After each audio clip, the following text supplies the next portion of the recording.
पूजा पाठ, कर्मकांड, ज्योतिष सीखने एवं सनातन धर्म से संबंधित वास्तु शास्त्र, जंत्र मंत्र, तंत्र, शास्त्रोक्त ज्ञान प्राप्त करने के लिए जुड़े हमारे इस चैनल से। नमस्कार मित्रों, स्वागत है ज्योतिष शिक्षा के इस कार्यक्रम में। और आज आपके लिए बड़ी महत्वपूर्ण जानकारी लेकर के आए हैं। मनुष्य के शरीर में ग्रहों का स्थान, उनका प्रभाव और उनका निदान। सूर्य को शरीर कहा गया है, चंद्रमा को मन कहा गया है, मंगल को पराक्रम कहा गया है, बुध को विवेक और वाणी कहा गया है, गुरु को ज्ञान और सुख की उपाधि दी गई है, शुक्र को काम और भोग की उपाधि दी गई है, शनि को दुख और कष्ट और परिवर्तन की जिम्मेदारी दी गई है, राहु और केतु को रोग, चिंता, कष्ट का अधिष्ठात्रा माना गया है। अब यह ग्रह उच्च के शुभ, नीच के अशुभ। सूर्य मेष राशि में उच्च के होते हैं। उच्च का होकर के वह यदि अच्छे भाव में है तो शुभ फल देते हैं, यदि उनका बैठने का भाव बुरा हो जाए तो कुछ कमजोर हो जाते हैं। तुला राशि में सूर्य नीच के होते हैं और वहां पर वो अशुभ फल देते हैं। चंद्रमा वृष राशि में उच्च के होते हैं और वृश्चिक राशि में नीच के होते हैं। मंगल मकर राशि में उच्च के होते हैं और कर्क में नीच के होते हैं। और बुध कन्या राशि में उच्च के होते हैं और वह मीन राशि में नीच के होते हैं। गुरु कर्क में उच्च के होते हैं और मकर में नीच राशि के होते हैं। शुक्र मीन में उच्च राशि में होते हैं और वह कन्या राशि में नीच का फल देते हैं।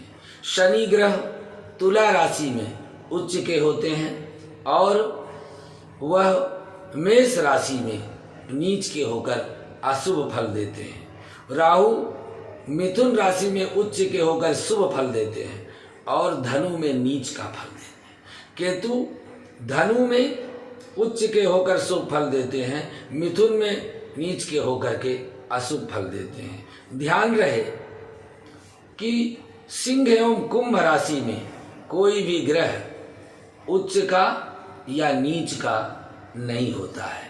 इसीलिए सिंह राशि सूर्य की राशि है, इसके स्वामी सूर्य हैं, और कुंभ राशि शनि की राशि है। इन राशियों में कोई ग्रह उच्च और नीच के नहीं होते हैं।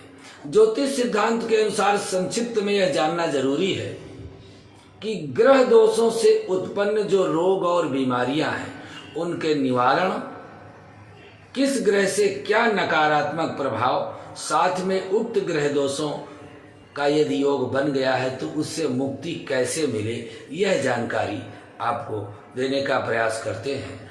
किसी भी योग में व्यक्ति ऐसा नहीं है कि जन्म कुंडली में जो दुर्ग्रह योग हैं उससे उनको कष्ट और परेशानी होती है। कभी भी किसी भी उपाय को यदि करे, किसी ग्रह का उपाय, तो कम से कम 43 दिन अवश्य करें।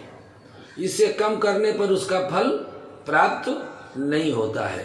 जैसे कोई आयुर्वेदिक दवा आप खाते हैं, एलोपैथ दवा तो अभी खाओ तुरंत आराम, लेकिन उसका साइड इफेक्ट बहुत है। लेकिन यदि आयुर्वेदिक दवा लेते हैं तो कम से कम आपको 10 दिन, 20 दिन, 40 दिन वह दवा जब खाएंगे तभी उसका प्रभाव समझ में आएगा। 1-2 खुराक में समझ में नहीं आता है। इसी तरह से जो वैदिक उपाय है कम से कम 43 दिन अवश्य करना चाहिए। संबंधित ग्रह की आराधना कम से कम 41 दिन, 42 दिन, 43 दिन करें, जिससे हमको लाभप्रद होता है। संबंधित ग्रह के देवता की आराधना, उनका मंत्र जाप, उनका दान और उनकी होरा व उनके नक्षत्र में करने से अधिक लाभ होता है। आपके यदि शनि ग्रह खराब है तो अब शनिवार के दिन सूर्योदय के समय शनि की होरा होती है, उसमें जो पूजा पाठ शनि से संबंधित करेंगे उसका फल तत्काल आपको मिलेगा। इसलिए किसी भी ग्रह की शांति के लिए पूजा का प्रमुख समय उस वार में सूर्योदय के समय होता है। यह महत्वपूर्ण विषय है कि किस समय हम साधना करें, कम परिश्रम में ज़्यादा लाभ मिले, यह ध्यान देने योग्य बात है। सूर्य ग्रह पिता के कारक हैं, आत्मा के कारक हैं, समाज में मान सम्मान के कारक हैं, और यदि यह कहीं से अशुभ हो जाए, कष्ट देने लगे, तो क्या कष्ट देते हैं? पेट में, आँख में, हृदय में रोग हो सकता है। और यदि सरकारी नौकरी आप करते हैं तो उसमें बाधा आ सकती है। तो इन चीज़ों से बचने के लिए आपको कुछ सावधानी करनी पड़ेगी। आपको दिन में बार बार धरती पर थूकना नहीं है, इससे सूर्य बिगड़ जाते हैं। सामाजिक हानि होती है, अपयश होता है, मन दुखी होता है, असंतुष्ट होना, पिता से विवाद होना, वैचारिक मतभेद होना सूर्य से पीड़ित होने के सूचक हैं। यह जन्म कुंडली में आप नहीं ज़्यादा जानते, लेकिन बार बार मुंह में थूक आता है, आप दिन में 10 बार थूकते हैं, तो आप समझ लीजिए कि आपके सूर्य खराब हैं। अब उनके उपाय क्या करेंगे? रविवार के दिन सूर्य की होरा में आदित्य हृदय स्तोत्र का पाठ करें, गुड़ गेहूं तांबा का दान करें, और प्रत्येक कार्य कुछ मीठा खा करके आरंभ करें। मंत्र है ओम घृणी सूर्याय नमः, 1 माला इसका जप करें। निश्चित रूप से आपके सूर्य बलवान होंगे और सूर्य का प्रभाव आपके जीवन में अच्छा होने लगेगा। यदि इसी तरह से आपके चंद्रमा खराब हैं, तो चंद्रमा ग्रह जब खराब होते हैं तो चंद्रमा माँ के सूचक हैं, मन के कारक हैं। शास्त्र कहते हैं चंद्रमा मनसो जातस चक्षोहो सूर्यो अजायत। तो सम्मान में बाधा आने लगे, सम्मानजनक स्त्रियों को कष्ट देने से चंद्रमा खराब हो जाते हैं। इसलिए कभी भी स्त्रियों को अपमानित नहीं करना चाहिए, उनको कटु वचन नहीं कहना चाहिए, उनकी उपेक्षा नहीं करनी चाहिए। यदि चंद्रमा खराब हैं तो ये गलती आपसे बार बार होगी, आप स्त्रियों के प्रति जरूर क्रोधित होंगे। इससे पता चलता है कि आपका चंद्रमा खराब है।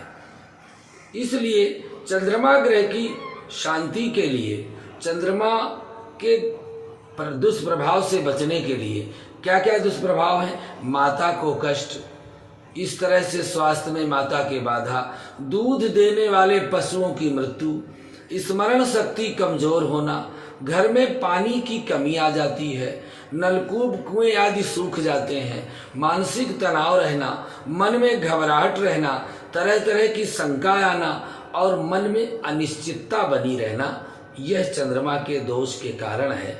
कभी कभी तो यदि चंद्रमा का 6वें भाव से षष्ठेश से संबंध हो जाए तो मन में आत्महत्या करने का भी प्रयास होगा। यदि लग्नेश का संबंध 6वें भाव से हो जाए और चंद्रमा देख ले तो व्यक्ति में बार बार आत्महत्या करने की अंदर से भावना उत्पन्न होती है। उपाय क्या करें? माता की सेवा करें, सोमवार का व्रत करें, भगवान शिव की आराधना करें, मोती रत्न धारण करें, 2 मोती या 2 चांदी के टुकड़े लेकर 1 टुकड़ा पानी में बहा दें, दूसरे को अपने पास रख लें। भगवान शिव का गाय के दूध से नमः शिवाय मंत्र से नित्य अर्चन करने से चंद्रमा के सारे दोष दूर हो जाते हैं और चंद्रमा शुभ हो जाते हैं। इसी तरह से यदि मंगल के विषय में हम जानें तो मंगल हमारे जीवन में साहस का काम करते हैं, सेनापति हैं, भाई के द्योतक हैं, रक्त के कारक हैं। और यदि आपके जीवन में मंगल खराब है तो आप बार बार भाई से झगड़ा करेंगे, भाई के साथ धोखा करने की भावना आएगी, भाई से अशुभ फल मिलने लगते हैं। इसी के साथ अपनी पत्नी के भाई अर्थात साले से भी यदि अपमान मिलने लगे, असम्मान होने लगे, संबंध अच्छे ना रहें, तो समझ लीजिए कि हमारा मंगल खराब है। अब मंगल की शांति के लिए आप क्या करना चाहिए? आपको मंगल की शांति के लिए तांबा, गेहूं, गुड़, लाल कपड़ा और माचिस का दान कर सकते हैं। भाई भाई में पट्टेदारी में कोई विवाद हो, रक्त संबंधी समस्या हो, नेत्रों का रोग हो, उक्त रक्तचाप हो अर्थात बीपी की शिकायत मंगल के खराब होने से होती है, क्रोधित होने की आदत हो, उत्तेजित होने का प्रभाव हो, बात रोग हो, गठिया रोग हो, रक्त की कमी हो या रक्त की खराबी हो, तो समझ लीजिए कि मंगल खराब है। यदि बालक गर्भ में या जन्म लेकर मर जाते हैं तो समझो हमारा मंगल खराब है। मंगल की शांति के लिए हमको नित्य 5 या 10 पाठ हनुमान चालीसा के, बजरंग बाण के, हनुमान अष्टक के या सुंदर कांड का एक पाठ नित्य करने से मंगल मजबूत होते हैं। ओम अंग अंगारकाय नमः इस मंत्र का जप 108 बार मंगलवार को सूर्योदय के समय सूर्य की होरा में करने से मंगल ग्रह की शांति हो जाती है। अब हम बुध ग्रह पर देखते हैं। बुध हमारे बुद्धि के कारक हैं, भौतिकता में जो लिप्त नहीं है, समझ लीजिए कि वह बुध से प्रभावित है। बुध व्यापार और स्वास्थ्य के कारक है, मिथुन और कन्या राशि के स्वामी हैं। बुध वाणी के कारक हैं, वाक शक्ति बुध देते हैं, विद्या और वृद्धि के सूचक हैं। जब बुध अशुभ हो तो कैसे हम महसूस करें? अपनी बहन अथवा बेटी से मतभेद हो, यदि हम उनको कष्ट देने लगते हैं तो हमारे बुध अच्छे भी हों तो खराब हो जाते हैं। बुआ को कष्ट देने से, बेटी को कष्ट देने से, बहन को कष्ट देने से, साली एवं मौसी को कष्ट देने से बुध अशुभ हो जाते हैं। इसी के साथ यदि हम हिजड़ों पर, नपुंसक लोगों पर गलत प्रयोग करते हैं, गलत भाषा करते हैं, उनको अपमानित करते हैं, तो भी बुध खराब हो जाते हैं। बुध की अशुभता के एक सूचक और हैं, व्यक्ति के दांत कमजोर हो जाते हैं, सूंघने की शक्ति कमजोर हो जाती है, गुप्त रोग होने लगते हैं और वाक क्षमता चली जाती है, वाणी की ऊर्जा नहीं रहती, नौकरी और व्यापार में धोखा और नुकसान होने लगता है। क्या करना चाहिए? भगवान गणेश की पूजा करनी चाहिए, माँ भगवती दुर्गा की आराधना करनी चाहिए, गाय की नित्य सेवा करनी चाहिए, काले कुत्ते को मिष्ठान खिलाना चाहिए। नाक छिदवा देने से भी बुध से जनित दोष कम हो जाता है। तांबे की प्लेट में छेद करके बहते पानी में बहाने से भी बुध अच्छे होते हैं। अपने भोजन में एक हिस्सा गाय को निकालने से या हरा चारा गाय को देने से बुध बलवान होते हैं। कन्याओं को भोजन कराने से अथवा बुधवार के दिन ओम बुंग बुधाय नमः इस मंत्र का 108 बार जप करने से या पन्ना रत्न धारण करने से बुध जनित पीड़ा से निवृत्ति हो जाती है और बुध हमारे अच्छे हो जाते हैं। इसी तरह से यदि गुरु ग्रह पर हम देखें तो ज्योतिष शास्त्र में गुरु ग्रह के लिए बहुत से उपाय बताए गए हैं। धनु और मीन 9 नंबर और 12 नंबर की राशि गुरु की होती है।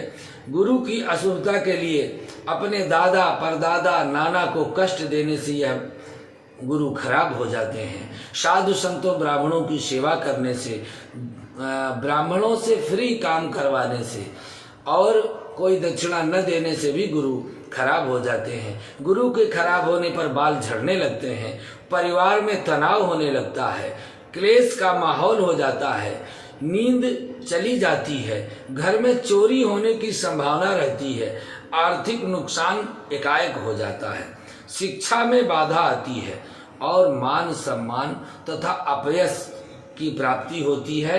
व्यक्ति अपने वाणी का संयम खो देता है। क्या करें? ओम ब्रींग बृहस्पतये नमः गुरुवार के दिन सूर्योदय के समय इस मंत्र का जप करें और विष्णु सहस्त्र नाम का पाठ करें। गुरुवार का व्रत करें, केला की जड़ में पीला चंदन लगावें और पुखराज रत्न धारण करें। प्रातःकाल गुरु की होरा में विष्णु सहस्त्र नाम का पाठ करें तो निश्चित रूप से गुरु ग्रह बलवान हो जाते हैं। इसी तरह से यदि शुक्र ग्रह प्रभावित हो जाए तो शुक्र ग्रह को कैसे पहचानते हैं?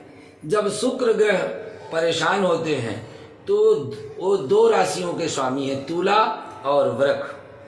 शुक्र तरुण है, किशोरावस्था या सूचक है, मौज मस्ती में घूमना फिरना, दोस्तों के बीच में रहना, ये शुक्र के प्रमुख लक्षण हैं। शुक्र जब अशुभ होते हैं तो अपने जीवन साथी को व्यक्ति कष्ट देने लगता है। किसी प्रकार के गंदे वस्त्र पहनने से शुक्र खराब हो जाते हैं। घर में गंदे एवं फटे पुराने वस्त्र रखने से भी शुक्र अशुभ हो जाते हैं। अब जब शुक्र अशुभ हो तो क्या करें? मन में चंचलता रहती है, एकाग्रता नहीं हो पाती, खान पान की चीजों में स्वाद नहीं आता, अरुचि रहती है, भोग विलास में रुचि और धन का नाश होता है।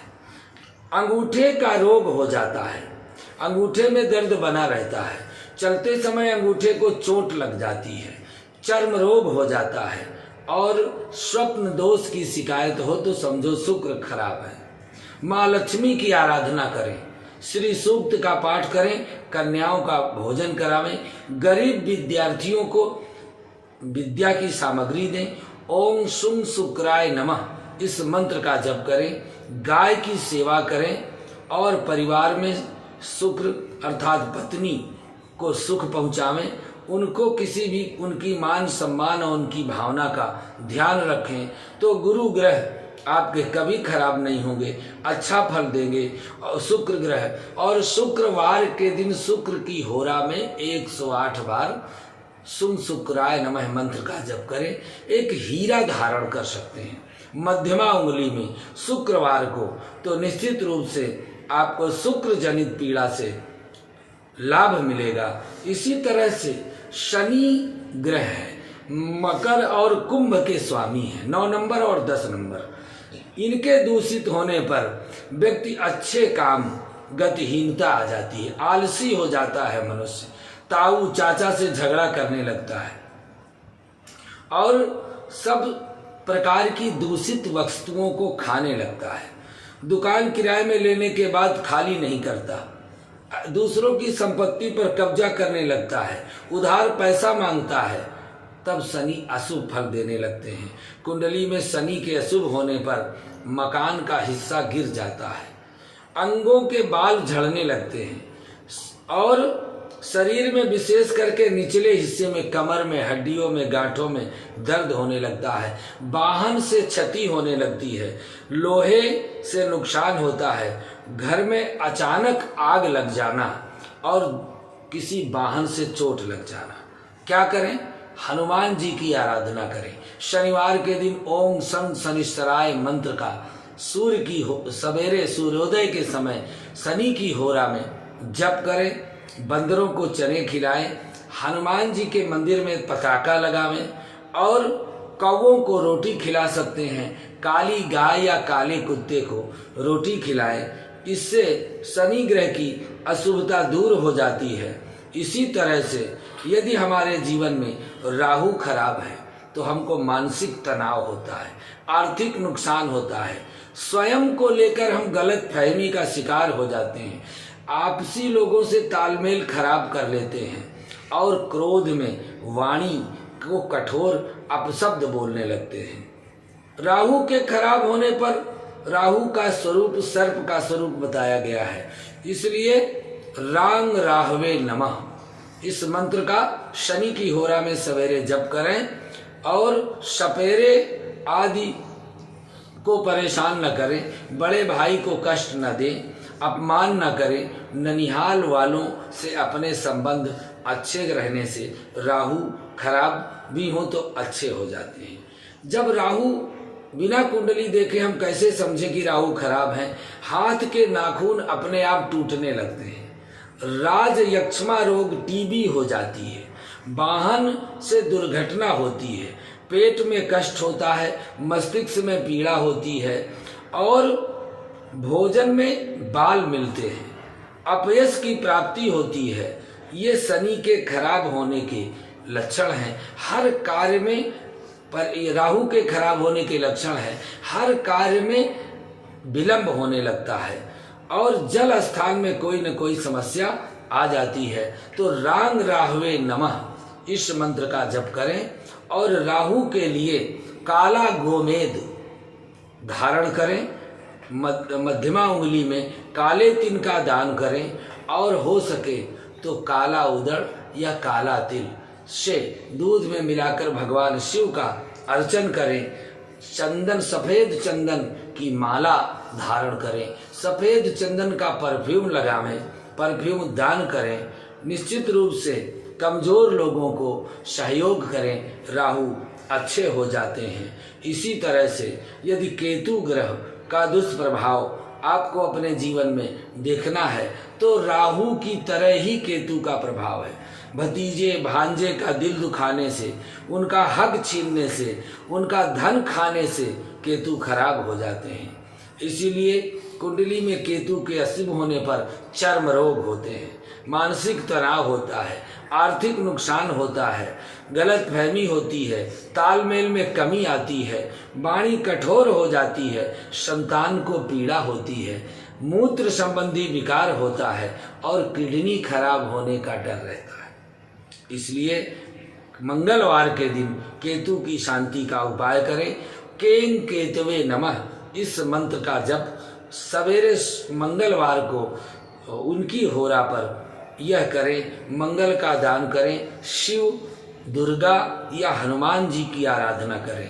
तिल, जौ किसी हनुमान मंदिर में यज्ञ में दान करें।